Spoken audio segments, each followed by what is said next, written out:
Então vamos lá, vamos começar. Antes da suspensão das aulas, a gente estudou justamente os segurados, né? Quem eram os segurados diretos, os indiretos, né? Nós vimos também que argumentam, alguns defendem a inconstitucionalidade do artigo 16 da 8.213, porque lá, né, há uma ordem para quem vai ser chamado a condição de dependente, digamos assim. É muito parecido com o direito civil, né? Porque o direito civil a gente tem um grau mais próximo, exclui o mais remoto. E aí, para sucessão hereditária, a gente tem descendente concorrendo com cônjuge, na falta dos descendentes, né, dos filhos. Aí a gente tem os ascendentes em concorrência com cônjuge, na falta dos ascendentes, aí o cônjuge, né, ele herdaria em terceiro lugar. E obviamente não tendo cônjuge, né, a gente chama os colaterais até quarto grau. E é mais ou menos assim essa ideia, né, que se extrai para a lei previdenciária, porque a gente viu que em relação aos dependentes, o grau mais próximo vai excluir o mais remoto. Então, se existem dependentes, né, como o cônjuge e os filhos, obviamente, os ascendentes eles não vão ser chamados, por exemplo, a serem habilitados na pensão por morte. E muito se questiona, porque quando a Constituição Federal ela tentou proteger os dependentes, né, disse que vai ser assegurado um benefício para esses dependentes, obviamente o intuito da Constituição não foi excluir esses dependentes. Mas, na prática, é isso que acontece. A gente já conversou em sala de aula, inclusive, né? Eu trouxe o caso da mãe, que sempre dependeu de um filho, e que esse filho, infelizmente, ele veio a falecer, né? Ela era dependente dele no imposto de renda. Essa mãe, realmente, esse filho, ela pagava o aluguel, o plano de saúde, ela era dependente do seu plano de saúde. Enfim, a gente tinha um acervo muito grande de documentos, né, no caso concreto que a gente explanou em sala de aula, para que a gente chegasse à conclusão que aquela genitora, no caso ascendente, ela efetivamente era dependente. Mas aí o que acontece? No caso concreto, existia esposa e filhos menores de 21 anos. Então, nesse caso, a pensão ela foi indeferida. E aí fica o questionamento, né? Essa genitora, ela poderia se habilitar nessa pensão? Essa pensão, ela deveria ser rateada, né, com esse ascendente, que efetivamente era dependente, que dependia economicamente desse filho falecido? Bem, foi que eu expliquei para vocês. É que existe precedente jurisprudencial nesse sentido. Eu não posso afirmar que é a corrente majoritária, tá? Ainda existe uma cultura da gente aplicar realmente o que está previsto em lei, a previsão legal. Entretanto, né, já sim houve determinação de rateio com um dependente desse que foi excluído, obviamente, pelo INSS, certo? Mas que para isso a gente teria que necessariamente ajuizar, né, uma ação no Poder Judiciário, na Justiça Federal. Dito isso, né, a gente vai prosseguir no nosso cronograma para falar a respeito da perda e da manutenção da qualidade segurada. Então, vocês já sabem quem são os segurados e vocês já conhecem o sistema protetivo do artigo 201 da Constituição Federal, né? Mas aí, o que eu preciso? Eu preciso do artigo 13 do do regulamento da Previdência Social, que é o decreto, na verdade, 3.048, né, de maio de 1999, certo? Tanto que eu trago para vocês no material, né, ipsiliteris, o que é que prevê o artigo 13 desse decreto. Então vamos lá, eu vou ler para vocês, né, o artigo 13, para dizer o seguinte. Antes de mais nada, né, eu nem falei o que era manutenção e perda da qualidade segurada. Para que o benefício previdenciário ele seja concedido, necessariamente tá? O beneficiário, ele precisa gozar da qualidade de segurado, ou seja, ele cumpriu carência mínima para ele poder ter acesso ao benefício, certo? Mas existirão hipóteses em que o segurado, ele simplesmente, né, ele não está contribuindo, não existe contribuição, porque vocês sabem que só existe benefício previdenciário quando há contribuição previdenciária, certo? Sem contribuição, não há de falar em benefício previdenciário. Então, vamos lá. E aí, vão existir hipóteses em que, ainda que não tenha contribuição, o segurado, ele manterá a sua qualidade de segurado. Há esse período, né, em que não há contribuição, mas ainda assim o segurado, ele mantém a qualidade de segurado, nós chamamos de período de graça. Anota aí, período de graça. Então, o que é período de graça? É o período em que, ainda que não se tenha contribuições vertidas, né, para o INSS, o segurado, ele mantém a sua qualidade de segurado e, consequentemente, se ele necessitar se utilizar de algum benefício, tanto ele como os seus dependentes, certo? O benefício, ele deve ser concedido. Então, mantém a qualidade de segurado, segundo o artigo 13, certo? Do Regulamento da Previdência Social, denominado o Decreto 3.048 de 99. Então, mantém a qualidade de segurado. Vamos lá, deixa eu abrir aqui. No artigo 13, certo? Então, independente de contribuição, eles vão ser considerados segurados da Previdência Social, sem limite de prazo para quem está em gozo da manutenção do benefício, é o inciso primeiro.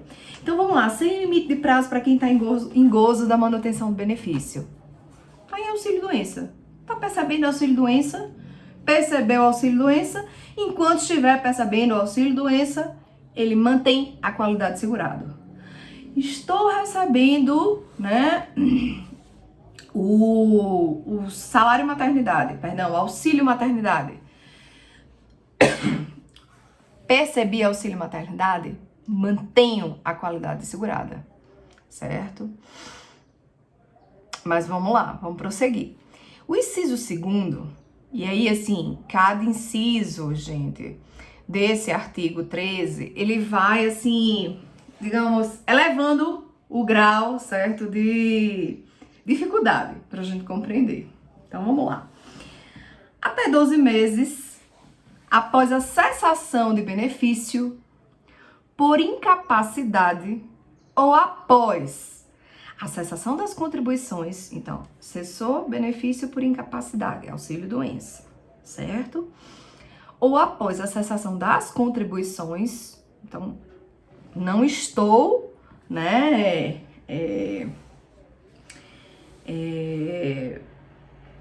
mais contribuindo, né? O segurado que deixar de exercer atividade remunerada abrangida pela Previdência Social ou estiver suspenso ou licenciado sem remuneração.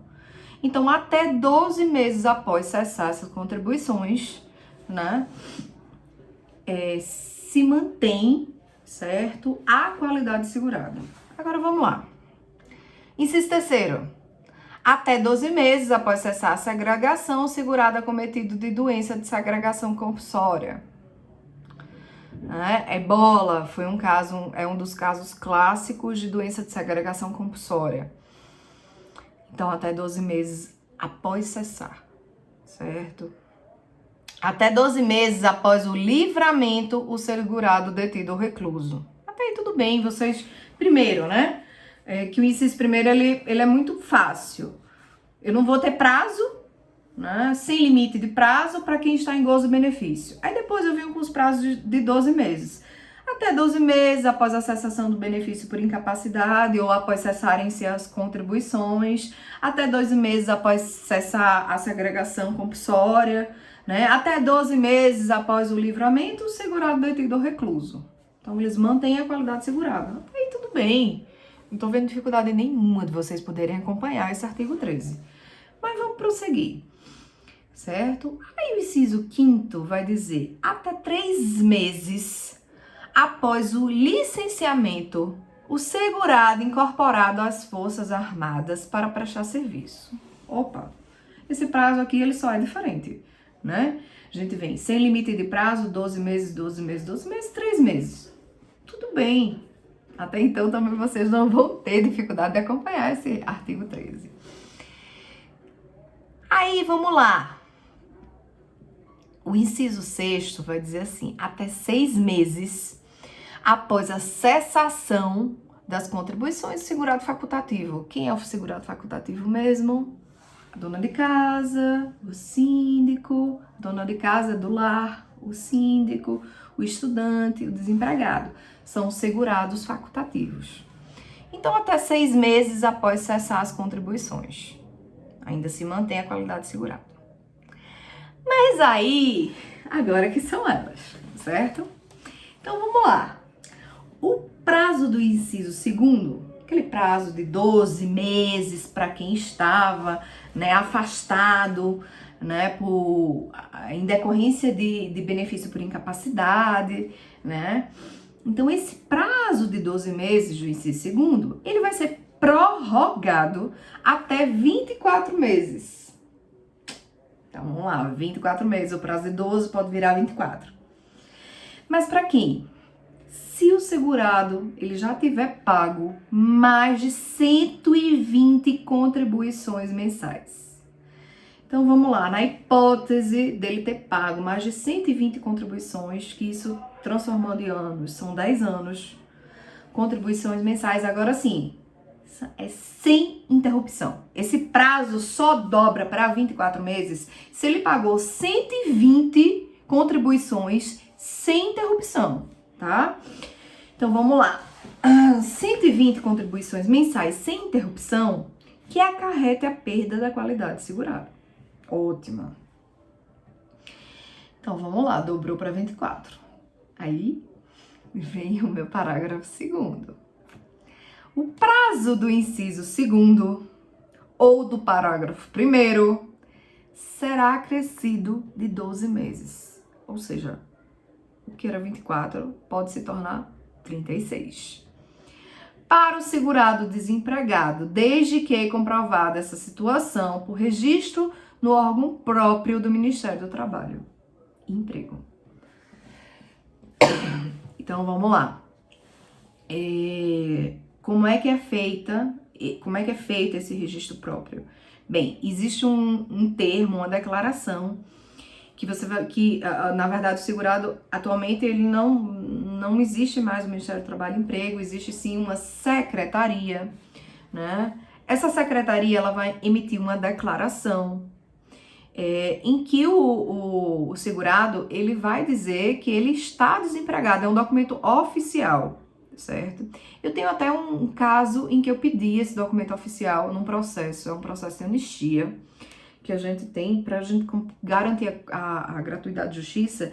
E aí eu pedi, né, a cópia da carteira, e aí juntei a cópia da carteira que vai comprovar que né, o último vínculo que ele exerceu, e o juiz, ele não aceitou. Aí eu fui e orientei, eu fiz, vamos fazer o seguinte, o senhor vai procurar, o nome desse senhor é do senhor Ademir, o senhor vai procurar a secretaria, né, que faz às vezes do Ministério do Trabalho e Emprego. Eu acredito que no Cine o senhor vai conseguir essa declaração, e foi o lugar onde ele procurou, realmente, depois me deu o retorno, dizendo que ele foi no Cine, e aí no Cine, né, foi emitida uma declaração padrão, que ele assinou, né, que ele atesta que ele estaria realmente desempregado, que ele não trabalha com, né, não tem nenhum vínculo empregatício vigente, e aí, obviamente, existe um selo, né, desse Ministério do Trabalho e Emprego. Eu vou postar para vocês essa declaração, né, para vocês terem ideia do que é esse documento, é só a título exemplificativo, enfim. Mas aí no caso, né, do seu Ademir, que ele porta essa declaração, se ele precisasse, se ele tivesse tido, primeiro, 10 anos, né, 120 contribuições ininterruptas que acarretassem, né, a perda da qualidade do segurado, e ele realmente tivesse desempregado e conseguisse essa declaração na secretaria, né, do Trabalho e Emprego, ele conseguiria, né, estender esse período de graça para 36 meses, certo? Então, veja bem, o que é 12 pode virar 36. E muitas vezes a gente tem indeferimentos de benefícios, certo? Ocorrendo no INSS, porque diz que ele não tem a qualidade segurado e sequer, gente, é analisado esse período de graça. Então, assim, se o assistido ele não está bem orientado, né, ele desconhece, ele vai receber o indeferimento e vai ser isso. Mas vamos lá. Durante os prazos, né, estabelecidos por esse artigo 13, o segurado ele conserva todos os seus direitos perante a Previdência Social, certo? E a gente vai aplicar também, né, o disposto no inciso 2º do caput e ao parágrafo 1º ao segurado que se desvincular de regime próprio de Previdência Social. Ah, professora, mas como assim? Ele se desvinculou do regime próprio de Previdência Social? Eu falei, exatamente, ele se desvinculou do regime próprio de Previdência Social. Vamos pensar assim em alguém que respondeu um processo administrativo, disciplinar, né? E ele foi desligado do serviço público, certo? Aí eu questiono vocês, ele se desligou do serviço público, tá? Ok, se desligou do serviço público. Mas ele tem tempo de contribuição. Concordam comigo? Ele tem tempo de contribuição. Ele pode levar esse tempo de contribuição e ser averbado no regime geral de Previdência Social? Sim, ele pode. Ele pode fazer isso, tá? E até não seria justo com ele, se ele tem contribuição, ele respondeu um processo administrativo, ele foi punido administrativamente, ele não tem mais o vínculo com o regime próprio de Previdência Social. Mas, né, apesar dele não ter o vínculo com o regime próprio, ele pode sim pegar as contribuições dele, averbar, levar para o regime geral de Previdência Social, então vai ser expedida pelo órgão dele do regime próprio uma declaração, né? Na verdade não é uma declaração, é uma certidão de tempo de contribuição. Essa certidão de tempo de contribuição, ela é levada para o regime geral, certo? Ele vai fazer as contribuições, né? Pelo menos uma como segurado facultativo, que é para poder a gente, como é que eu posso dizer, ele realmente se tornar vinculado ao regime geral de Previdência Social e, posteriormente, ele vai poder usufruir desse período de graça, né, se não verterem contribuições, enfim. Mas o que acontece quando o segurado ele vai perder a sua qualidade de segurado, digamos assim, né? A perda da qualidade de segurado não será considerada para concessão das aposentadorias por tempo de contribuição especial. Isso implica dizer que se, né, segundo o parágrafo 5º do artigo 13º, né, do Regulamento da Previdência Social, essa perda da qualidade de segurado não será considerada para concessão das aposentadorias por tempo de contribuição especial. Ok. Aplica-se o disposto do parágrafo 5º, ou seja, se não é aplicada, né, a perda da qualidade segurada, não será considerada para concessão das aposentadorias, a gente vai aplicar também a aposentadoria por idade, certo? Desde que o segurado conte, no mínimo, com o número de contribuições mensais exigidos para efeito de carência na data do requerimento do benefício. Então, hoje, quem está ingressando no regime geral de Previdência Social, essa carência, ou seja, esse tempo mínimo, né, exigido para fins de concessão de benefício, ele é de 20 anos, né? Mas, para quem já ingressou no regime geral de Previdência Social, né, continua-se a carência de 15 anos de tempo de contribuição, certo? E, obviamente, com a reforma da Previdência, eles estão aumentando gradualmente esse tempo de contribuição até ele chegar realmente aos 20 anos para todo mundo, certo? Então, de ano em ano, vai aumentando aí os pontos para que se aumente gradualmente o tempo de contribuição. Esse reconhecimento da perda da qualidade de segurado, ele tem o termo final, obviamente, fixado de acordo com o que está previsto no artigo 13º, e ele vai ocorrer quando, professora? Sempre no dia seguinte ao vencimento da contribuição do contribuinte individual relativa ao mês imediatamente posterior ao término daqueles prazos. Por quê? Porque o contribuinte individual, ele tem o prazo, né, para fazer a contribuição até o 5º dia útil, salvo engano, ou é 5º ou até o 7º dia. Eu vou dar uma olhadinha, certo? Em relação a esse prazo, mas ele tem como fazer até o mês subsequente.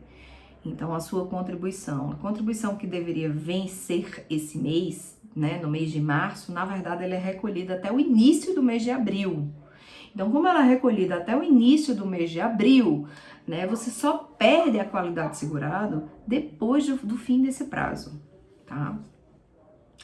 Agora, eu vou lhe dizer, eu vou trazer para vocês, né, um imbróglio jurídico em relação a essa perda da qualidade de segurado. Vamos pensar assim, professora Janaína, né, eu já tenho quase 10 anos de ESB, Deus o livre, amanhã eu fico desempregada, certo? Fico desempregada, recebo o seguro-desemprego, tenho direito aí às 5 parcelas referentes ao seguro-desemprego, certo? E ultrapassado essas 5 parcelas do seguro-desemprego, né? Recebi 5 meses, até os 12 meses do ano subsequente, eu não consegui me recolocar no mercado de trabalho. No que eu não consegui me recolocar no mercado de trabalho, né, um ano depois do término dos 5 meses do seguro-desemprego, tá? Vou precisar receber, tá, o auxílio maternidade. Fiquei grávida. Vou bater lá. Toque, toque, INSS. E aí? Tenho ou não direito a receber? Eis a questão. Né? Passaram-se 12 meses. O artigo, ele é claro. Inciso primeiro. Enquanto você estiver recebendo benefício previdenciário, você não perde a sua qualidade segurada. Concordam comigo? E depois vai dizer assim, após 12 meses cessadas as contribuições, né, eu ainda mantenho a qualidade segurada. Vamos botar datas, né, específicas, certo? Deus o livre, né? Eu fui desligada no mês de março, então mês 3 de 2020. Logo em seguida, recebo o seguro-desemprego. Abril, maio, junho, julho, agosto. Então, mês 8 de 2020, certo? Mês 3, mês 8. Então, mês 8 foi o último mês em que eu recebi seguro-desemprego. Enquanto eu estou em gozo de benefício previdenciário, o que é que acontece? Eu mantenho a qualidade segurada. Perfeito? Perfeito. Então, imagine vocês que 12 meses após cessarem as contribuições, eu ainda estou no meu período de graça. Vamos lá. Agosto de 2020, agosto de 2021. Mas em agosto de 2021, eu requeri, certo, o meu auxílio maternidade e este restou indeferido, sob a alegação de que eu não mantenho a qualidade segurada. Pergunta a vocês, tá certa? É certa? É correta? Né? A decisão do INSS, ela está correta?